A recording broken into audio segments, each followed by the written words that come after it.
ಕಾಂಗ್ರೆಸ್ಗೂ ಕೂಡ ಲೋಕಸಭಾ ಚುನಾವಣೆಗೆ ಮುಂಚೆನೆ ಒಂದು ಒಕ್ಕೂಟ ರಚನೆ ಆಯಿತು. ಅದಕ್ಕೆ INDIA ಅಂತ ಹೆಸರಿಟ್ರಿ. ಆದರೆ ಎಲ್ಲೋ ಒಂದು ಕಡೆ ದೊಡ್ಡ ಮಟ್ಟದಲ್ಲಿ ಸ್ಟೆಪ್ ಬ್ಯಾಕ್ ಸರ್ ಇದು, ಅಂದರೆ ಹೊಡೆತ ಬಿತ್ತ ಬಿಫೋರ್ ಎಲೆಕ್ಷನ್. ಇಲ್ಲ, ಅದು ಆಗದೆ ಹೋದ್ರೆ ಕಾಂಗ್ರೆಸ್ ಸತಿ ಸ್ವತಂತ್ರವಾಗಿ ಸ್ಪರ್ಧೆ ಇನ್ನೂ ಮಾಡಿದೆ, ಈಗ ಕೂಡ ಮಾಡ್ತಾರೆ. ಸೊ ಇಬ್ಬರಿಗೂ ಲಾಭ ಇದೆ. ಇಲ್ಲ, ಒಬ್ಬರನ್ನ ಎದುರಿಸೋದಕ್ಕೆ ವಿರೋಧಿಗಳೆಲ್ಲರೂ ಕೂಡ ಒಂದಾದಾಗ ಬಲ ಆಗುತ್ತೆ ಅನ್ನೋದು ಒಂದು ಲಾಜಿಕ್ ಇತ್ತು ಸರ್. ಎಲ್ಲೋ ಒಂದು ಕಡೆ ಆ ಕೊಂಡಿ ಲೂಸ್ ಆಗುತ್ತೆ ಸರ್.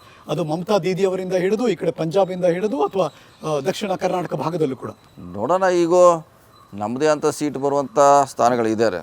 ಅವ್ರ ಜೊತೆ ಹೋದ್ರೂ ನಾವು ಸ್ಪರ್ಧೆ ಮಾಡೋಂಥ ಸ್ಥಾನ ಇದೆ, ಇಲ್ಲದಿದ್ರೂ ಕೂಡ ಎರಡೂ ಇದೆ. JDU ಪ್ಲಸ್ BJP ಅವ್ರು ಒಂದಾದರೆ RJD ಕಾಂಗ್ರೆಸ್ಸು ಒಂದಾಗ್ತೀವಿ. ಸೊ ನಮ್ಮದೇ ಅಂತ ವೋಟ್ ಬ್ಯಾಂಕ್ ಇದ್ದೇ ಇದೆ ಬಿಹಾರದಲ್ಲಿ. ಸೊ ಅದ್ರ ಲಾಭ ಆಗೈತೆ. ಆಮೇಲೆ ವೆಸ್ಟ್ ಬೆಂಗಾಲಲ್ಲಿ ನಮ್ಮದೇ ಅಂತ ವೋಟ್ ಬ್ಯಾಂಕ್ ಇದೆ. ಓಕೆ.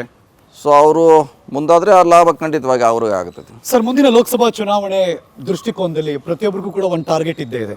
ಕಾಂಗ್ರೆಸ್ ಪಕ್ಷ ಟಾರ್ಗೆಟ್ ಸೆಟ್ ಮಾಡಿದೆ 20+ ಕರ್ನಾಟಕದಲ್ಲಿ ಸೀಟ್ ಗೆಲ್ಲಬೇಕು ಅಂತ.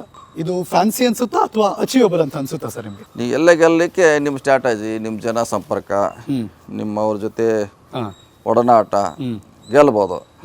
ಆದರೆ ಸುಮ್ಮನೆ ನಾವು ಅನೌನ್ಸ್ ಮಾಡಿ ಮತ್ತು ನಮ್ಮ ಪಾಡಿಗೆ ನಾವಿದ್ರೆ ಖಂಡಿತವಾಗಿ ಗೆಲ್ಲಲಿಕ್ಕೆ ಆಗೋಲ್ಲ ಸರ್. ವಿರೋಧ ಪಕ್ಷದಲ್ಲಿರೋರು ಬೂತ್ ಮಟ್ಟದ ಅಂದ್ರೆ ಕೆಳಮಟ್ಟದಿಂದ ಹಿಡಿದು ಆ ಬೇಸ್ನ ಸೆಟ್ ಮಾಡ್ತಿದ್ದಾರೆ. ನೋಡಕ್ ಹೋದ್ರೆ ಲೋಕಸಭಾ ಚುನಾವಣೆ ದೃಷ್ಟಿಕೋನದಲ್ಲಿ 28ಕ್ಕೆ 28 ಬಿಡಲ್ಲ, ನಾವು ಸ್ವೀಪ್ ಮಾಡಬೇಕು ಅನ್ನೋ ಆಲೋಚನೆಯಲ್ಲಿದ್ದಾರೆ.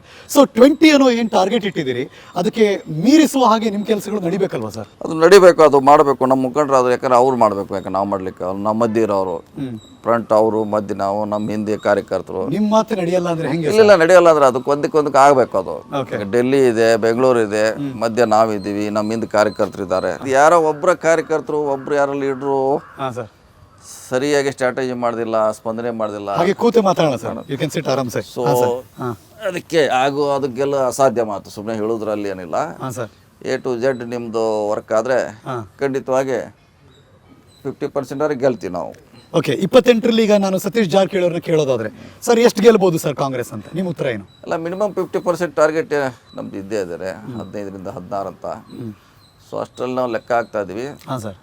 ಆದರೆ ಇದು ಬೇಗ ಹೆಂಗೆ ನಮ್ಮದು ಕ್ಯಾಂಡಿಡೇಟ್ ಎಲ್ಲ ಮುಂಚೆನೇ ನಾವು ಘೋಷಣೆ ಮಾಡಿದ್ದೀವಿ ನಮ್ಮ ವಿಧಾನಸಭಾ ಚುನಾವಣೆಯಲ್ಲಿ.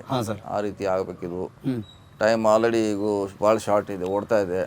ಇನ್ನು ನಮ್ಮ ಅಭ್ಯರ್ಥಿಗಳು ಆಯ್ಕೆ ಆಗಿಲ್ಲ, ಆಗಬೇಕು. ಯಾಕಂದ್ರೆ ಅಟ್ಲೀಸ್ಟ್ 1-2 ರೌಂಡ್ಸ್ ಅವರು ಹೋಗ್ಬೇಕು ಫೀಲ್ಡಲ್ಲಿ. ಹೌದು. ಸೊ BJPಗೆ ಅಡ್ವಾಂಟೇಜ್ ಜಾಸ್ತಿ ಇದೆ. ಯಾಕಂದ್ರೆ ಅವ್ರದ್ದು ಮೋದಿ ಇದ್ದಾರೆ, ರಾಮ ಮಂದಿರ ಇದೆ. ಸೀರಿಯಸ್ ಆಗಿ ಮಾಡ್ಬೇಕಾದ್ರೆ ಸೋಲಿಸ್ಬೋದು, ಅದನ್ನೇನು ಸೋಲಿಸ್ಬಾರ್ದು.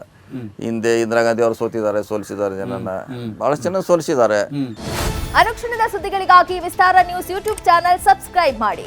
ಹೊಸ ಸುದ್ದಿಗಳ ನೋಟಿಫಿಕೇಶನ್ಗಾಗಿ ಬೆಲ್ ಐಕಾನ್ ಕ್ಲಿಕ್ ಮಾಡಿ. ಲೇಟೆಸ್ಟ್ ಅಪ್ಡೇಟ್ಸ್ಗಾಗಿ www.vistaranews.com ವೆಬ್ಸೈಟ್ಗೆ ವಿಸಿಟ್ ಮಾಡಿ. ಅಂಗೈಯಲ್ಲೇ ಜಗತ್ತಿನ ಸುದ್ದಿ ತಿಳಿಯಲು ವಿಸ್ತಾರ ನ್ಯೂಸ್ ಕನ್ನಡ ಆಪ್ ಡೌನ್ಲೋಡ್ ಮಾಡಿ.